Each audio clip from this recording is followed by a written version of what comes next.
Magelang hari ini.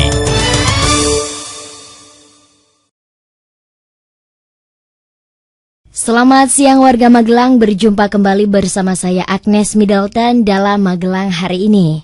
Sudah saya rangkumkan informasi terbaru seputar Magelang dan inilah berita yang pertama. Warga Magelang, pimpinan PPSM memenuhi panggilan PSSI dalam pertemuan antar klub se-Indonesia dan workshop AFC yang diselenggarakan belum lama ini. Salah satu agenda terpenting yang dibahas adalah soal kejelasan kompetisi mendatang. Pimpinan PPSM mengatakan kemungkinan besar PPSM tidak terdegradasi karena hingga kini dalam rapat EXO, PSSI tidak memutuskan soal degradasi. Pihaknya berharap dukungan masyarakat dan pemerintah yang menghendaki PPSM tetap ada bisa memberikan kontribusi pada manajemen yang baru akan dibentuk. Sementara itu, kerajinan berbahan akar pohon dan kayu tua berkembang pesat di kabupaten. Hal ini bisa ditemukan di sekitar Jalan Magelang, Yogyakarta dan Palbapang, Borobudur. Akar pohon dan kayu tua bisa dibentuk menjadi patung kuda, manusia, daun raksasa, bahkan bisa dibentuk menjadi flora dan fauna. Hasil produk ini tidak hanya diminati warga Magelang, namun sampai Jakarta dan kota-kota besar lainnya. Bahkan sejumlah perajin sudah bisa menembus pasar Amerika Serikat dan Jepang. Warga Magelang, sejumlah penjual hewan kurban mengeluhkan penurunan penjualan sapi dan kambing pada perayaan Hari Raya Idul Adha tahun ini.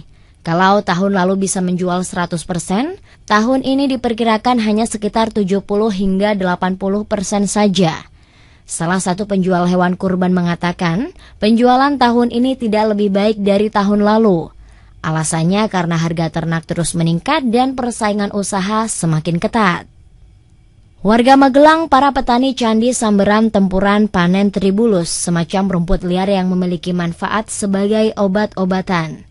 Tribulus tidak hanya bisa diolah menjadi jamu dan obat kuat, tapi bisa juga sebagai bahan baku kosmetik.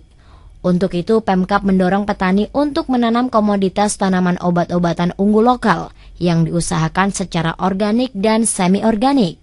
Petani diharapkan mampu secara mandiri mencukupi pangsa pasar, karena saat ini sebagian bahan baku obat-obatan dipasok oleh daerah lain. Masih kami rangkumkan informasi terbaru seputar Magelang dalam Magelang hari ini.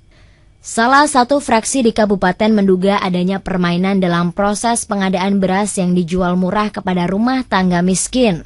Sebab raskin tersebut berkualitas buruk.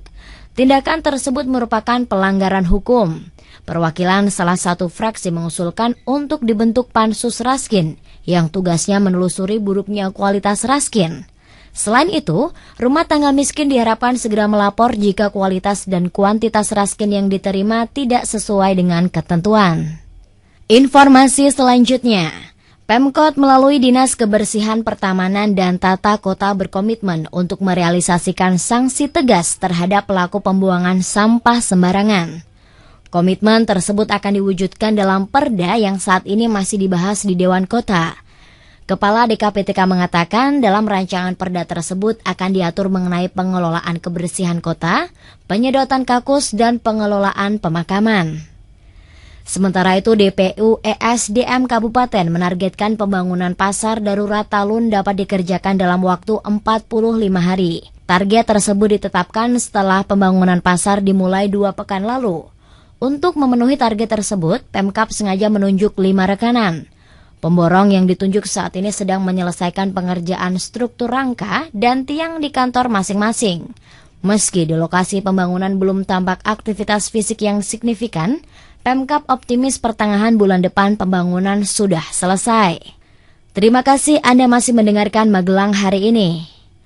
Warga Magelang, Wakil Wali Kota meminta pengadaan barang dan jasa di lingkungan Pemkot dilaksanakan secara objektif dan transparan. Transparansi diperlukan terkait upaya pemerintah mewujudkan pemerintahan yang baik dan bersih demi terciptanya iklim yang sehat. Salah satunya dengan penerapan e-procurement yang bisa mempercepat penyerapan anggaran dan mengurangi penyimpangan dalam proses pengadaan barang dan jasa.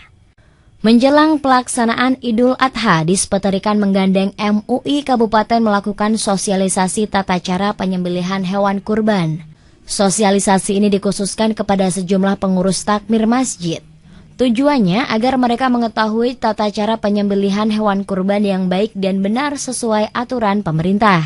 Warga Magelang meski sempat berjalan alot, musyawarah penentuan harga tanah untuk pelurusan alur Sungai Putih akhirnya mencapai titik temu. Semua pemilik tanah dapat menerima tawaran harga yang diajukan pemerintah. Dengan adanya kesepakatan tersebut, diperkirakan revitalisasi Sungai Putih tidak ada kendala lagi. Kita menuju ke informasi terakhir. Gunung Merapi terlihat mengembuskan asap sulfatara dengan ketinggian hampir 100 meter kemarin pagi. Aktivitas tersebut terpantau dari pos pengamatan Merapi di Babadan Dukun. Namun petugas pos pengamatan mengatakan hal tersebut merupakan aktivitas vulkanik biasa. Aktivitas tersebut sudah menjadi karakter Gunung Merapi sejak erupsi 2 tahun lalu. Selain itu, hembusan asap sulfatara tersebut juga tidak mengganggu aktivitas warga sekitar. Warga Magelang, demikian rangkaian informasi yang sudah saya sampaikan untuk Anda. Simak kembali Magelang hari ini besok. Saya Agnes Middleton, sampai jumpa. Magelang hari ini.